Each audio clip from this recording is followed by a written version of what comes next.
Good morning, children. This is Sita ma'am again in front of you with chapter 7, part 2. If you believe you can, you will, where we have read about Abdul Kalam ji and the child labor, how child labor in Sivakashi and other places have become a big problem, because of which some Indian students, some children in India don't go to school, and they have problem because of their parents. They are not allowing them to go to school, rather they have to work for them. So here there's one more story of a Suku, and let's see. Look at this picture. This is Suku. He is 8 years old and he lives in a small hut with his parents and 4 brothers and sisters. His father works in tea shop. His mother cleans vessels in a nearby slum colony. Both of them are not able to earn enough money to feed the family. The children go to the traffic crossing to beg for food and clothes. Suku hates begging. He earns little money by making by working at a dhaba. He dreams of going to a school, but his parents need whatever little money he earns to feed their 5 children and themselves. So here children see, this is Suku. He is 8 years old. See, such a small boy, 8 years old. He should be going to school. वो school जाना चाहिए था, लेकिन उसके parents उसको काम पे भेजते हैं क्योंकि उनके पेरेंट्स के पास इतना कमाई नहीं है.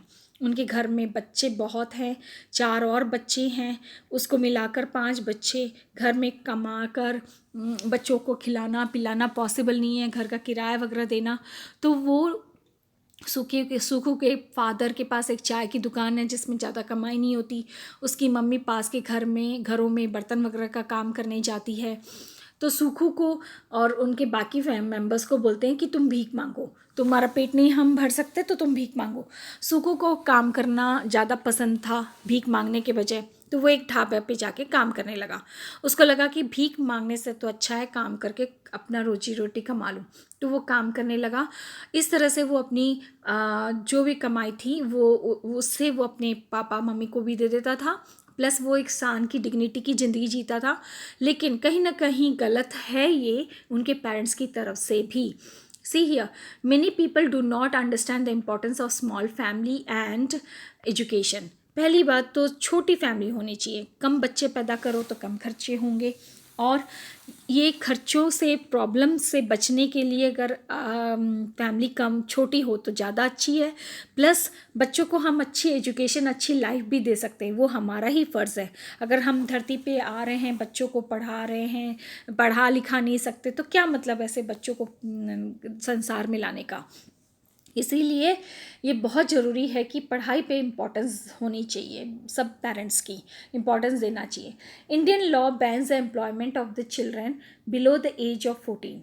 लॉ के हिसाब से इंडियन लॉ के हिसाब से 14 साल से कम उम्र के बच्चों को काम पे रखना गलत है, कानूनी गलत है. इसीलिए every child has a right to free and compulsory education up to 14 years of age. तो अगर काम पे नहीं रखेंगे तो पढ़ाई करवाना है. पढ़ाई करने के लिए सरकार ने फ्री एंड कंपल्सरी एजुकेशन, देखिए बेटा ये बहुत इंपॉर्टेंट लाइन है, free and compulsory education up to 14 years of age.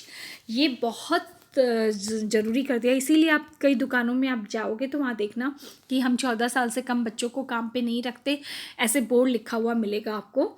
तो इसका मतलब वहाँ पे काम पे नहीं रखना है, और ये बच्चे काम पे नहीं रखे जाने चाहिए. इसलिए सरकार ने एक कानून बनाया है कि education is the right of every child.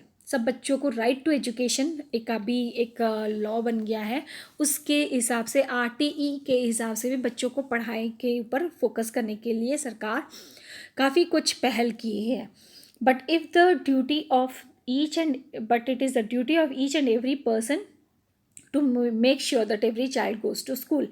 ये सिर्फ माँ बाप ही नहीं, माँ बाप के साथ साथ हम जो आसपास के लोग हैं, जो आसपास के लोग साथ साथ हम जो हमारे जैसे बच्चे हैं या हमारे जैसे टीचर्स हैं, सोशलिस्ट हैं, या जो सोशल वर्कर्स हैं, उनको भी फोकस करना चाहिए कि बच्चे स्कूल जाएं. Many schools give free midday school meal, uniform, books to the needy people.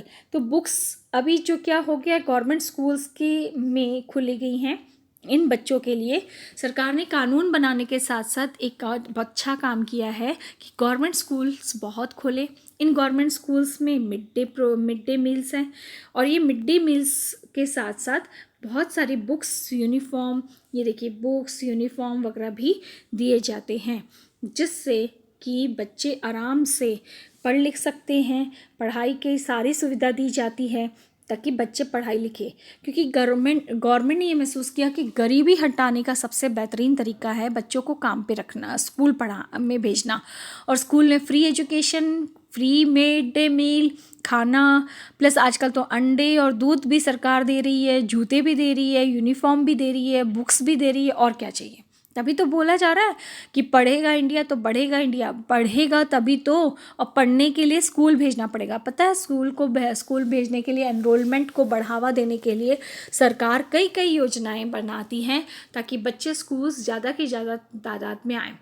You will be happy to know that there are many parents who do not give up hope for a better future for the children, children because of poverty.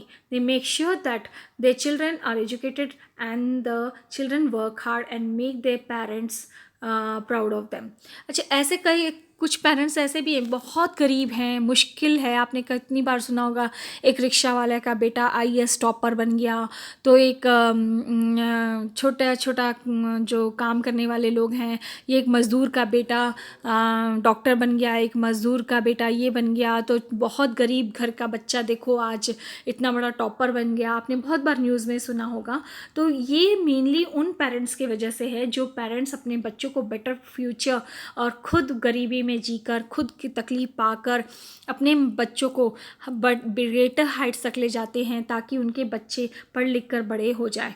ऐसी एक story है जिसके बारे में, ऐसे ही एक प्रेरणावर्धक story है जो सेम यही बताना चाह रही है कि रिक्शा वाले के बच्चे, या जो बच्चे गरीब हैं, या चाय वाले का बेटा, या जिनकी मम्मी झाड़ू पोछा बर्तन करके कमा के अपने बेटे को पढ़ा रही है, वो आज बहुत बड़े इंसान बन गए हैं।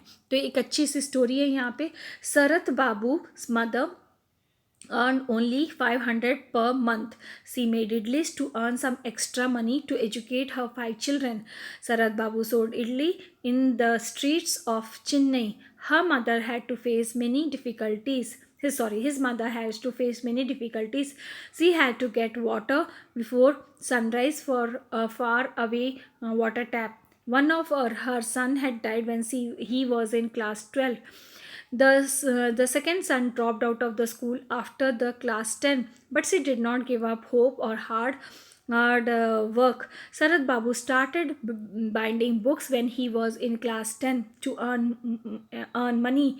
He says there was no alarm clock to wake me up for the study. It used to be very cold in the middle of night that I would get up. सी यहाँ पे ये देखिए, ये हैं शरत बाबू।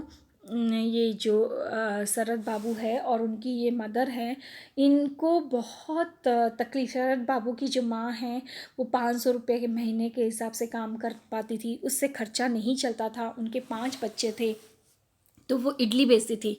इडली को बेचने के लिए शरत बाबू उनको हेल्प करते थे। चेन्नई में जाकर गली गली ठेले और गली गली भी और ठेले लगाकर इडली बेचना उनके मम्मी पापा हेल्प करते थे ताकि वो अच्छा से पढ़ लिख ले। और उनकी मदर उसके लिए दिन भर मेहनत करती थी। सुबह से उठकर दूर से पानी लेके आना, बच्चों के लिए सब कुछ करना ताकि बच्चे पढ़ लिख के बड़े हो जाएं। उसमें से उनकी एक बेटे की डेथ हो गई जब वो क्लास 12 में पहुंचा। उसमें से एक बेटा क्लास 10 के बाद पढ़ नहीं पाया क्योंकि पैसे की कमी थी। लेकिन शरत बाबू के पीछे बहुत मेहनत करके उनको पढ़ाने के लिए फैमिली ने पूरा जोर शोर लगा दिया। तो शरत बाबू भी पैसे कमाने के लिए बुक्स बाइंडिंग करते थे और इसके बाद क्लास 10 की पढ़ाई के वक्त से वो बहुत कोशिश करते थे कि वो थोड़ा पैसा भी कमा लें और थोड़ा पढ़ाई भी कर लें। उनके घर में अलार्म क्लॉक नहीं था, तो वो अलार्म क्लॉक नहीं था, तो सुबह समझ में नहीं आता था कब उठे। तो जब उनको समझ में आता था कि सुबह हो गई तो उठ के पढ़ने बैठ जाते थे। इतनी ठंड में, इतनी ठंड के बावजूद भी उठ के पढ़ते थे। बेटा ऐसे मेहनत करने वालों को हमेशा तरक्की मिलती है या उनके सपने पूरे होते हैं। There was no electricity in the neighborhood. He studied during the day. After his schooling, he went to Pilani to study engineering. Then he studied at IIM Ahmedabad to get a degree in business administration. सोचिए, ना electricity है, ना wall, ना clock था, ना बड़ा कोई घर था, लेकिन उसने जैसे भी मेहनत करके पिलानी की इंजीनियरिंग कॉलेज से, पिलानी के इंजीनियरिंग कॉलेज बिट्स पिलानी बेटा बहुत फेमस है, फ़ॉरेन से भी बच्चे आते हैं यहाँ पे पढ़ने के लिए। यहाँ से पढ़ने के साथ साथ उन्होंने IIM अहमदाबाद, जो कि बहुत बड़ा एक इंस्टीट्यूट है, कई लोगों का सपना होता है कि मैं वहाँ से पढ़ लूँ। सोचो, शरद बाबू अपनी मेहनत के कारण वहाँ जाके पढ़ पाए और बहुत मेहनत करके यहाँ से डिग्री हासिल करके एक बड़ा सा जॉब बिजनेस किए। देखो यहाँ पे ही लिखा हुआ है, he could have gone well paid job easily, but he set up a food king catering service to provide job for other people. Sharad Babu बोलते हैं, it does not cost money to earn dreams it does not cost money to dreams। सपने देखने के लिए पैसे नहीं लगते। सपने देखो और पैसे की सपने बिना पैसे के सपने पूरे हो सकते हैं, लेकिन मेहनत चाहिए सपने के लिए अपने पूरे करने के लिए आपको सिर्फ और सिर्फ मेहनत की ज़रूरत होती है।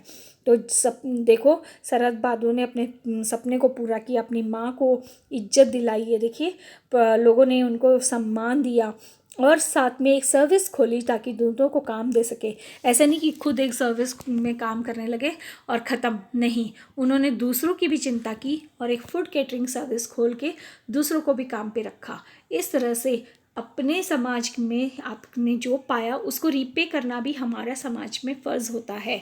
So you are lucky that you have got an opportunity to go to school. सचमुच ये बहुत अच्छी बात है कि आपके मम्मी पापा इस बारे में सोचते हैं और आपको स्कूल भेजते हैं। तो आपकी भी रिस्पॉन्सिबिलिटी ये बनती है, be responsible and perform well in studies and other activities. आप भी पढ़िए, आप भी लिखिए, आप भी बड़े आदमी बनिए ताकि आपके मम्मी पापा को और गौरवान्वित कर सको। The guidance of your parents and the teachers will help you to grow a beautiful and successful human being। beautiful इसलिए कि आप अच्छे beautiful काम करिए, अच्छे महान काम करिए, लोग आपको हमेशा याद रखें और आपकी उपलब्धियाँ इसी तरह कोई किताबों में लिखी जाएं ताकि मैं फिर से आपके उपलब्धियों को पढ़ाते वक्त बोलूं, बेटा ये मेरा वही स्टूडेंट है जिनको मैंने पढ़ाया है, आज इसके बारे में बुक में लिखा है। तो ऐसे कोई महान काम अगर आप करेंगे तो लोग आपको याद रखेंगे। बेटा ये सब हम डिस्कस कर लेंगे क्लास में और उसके साथ आपको खुद भी कोशिश करना चाहिए, तो मैं नहीं कर रही हूँ, इसलिए ये सब अभी चैप्टर मैं यहीं ख़त्म कर रही हूँ। एंड होप आपको समझ में आ गया होगा कि इंसान को क्या करना है। बस एक ही बुलंद चीज़ें याद रखनी है, वो ये कि होंगे कामयाब, हम होंगे कामयाब, हम होंगे कामयाब एक दिन। यही बात अगर हम समझ जाएं, सपने देखें, बड़े हों, तो एक दिन ज़रूर महान बन जाएंगे और लोग हमारे बारे में पढ़ेंगे। यही बात सिखाई जाती है, if you believe you can and you will. ये बात सच है। और एक इंग्लिश वर्जन भी है इसमें, we shall overcome, we shall overcome, we shall overcome someday। Oh, deep in my heart, I do believe we shall overcome someday। Thank you.